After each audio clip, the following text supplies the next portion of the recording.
Gjyqi ndaj ish-presidentit Ilir Meta dhe Monika Kryemadhit është ndërprerë për një pushim të shkurtër dhe pritet të rinisë sërish. Gjatë kësaj kohe Kryemadhi ka dalë jashtë ambienteve të SPAK, ku ka biseduar me protestues dhe mbështetës të saj. Mos u dorëzoni se ai vdes vetëm nga rezistenca, u shpreh Kryemadhi, ndërsa u bën thirrje protestuesve të mos përçahen.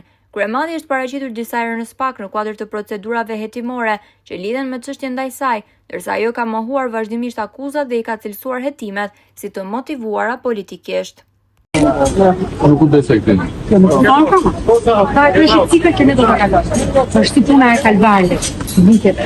Shohim. Edhe ato shqiptarë që besojnë akoma që marrin shpresë. Jo, po kush besimi është gjëja e fundit që besimi dhe shpresa. Se njeriu dhe pastaj ato vazhdojnë akoma. Vetëm ajo nuk po. Unë kam me shpresën të këtë. Po, jo, shpresën unë s'kam bërë. Unë kam shpresë që Zoti lart në qiell. Edhe ke vetja jote, mos u dorëzoni ke vetja juaj. Se të tjerët do t'ju shkelin me të, vetëm vetja nuk të shkel me të. E kam thënë unë në këtë botë të gjithë të duan me interes. Burri, fëmia, gruaja, vllai, motra, vetëm nona me babën. Nga viti 1990.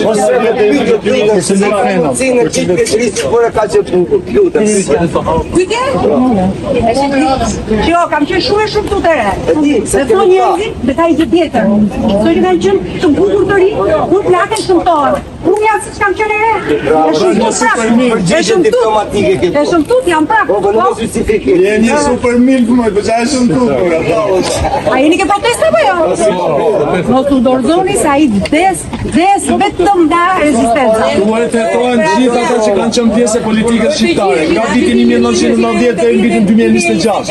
Të gjithë. Ja përjashtim. Të gjithë pa përjashtim, edhe brekët ju hetojnë. Të gjithë ata që kanë qenë pjesë e politikës shqiptare, nga vitin 1990 dhe në 2026.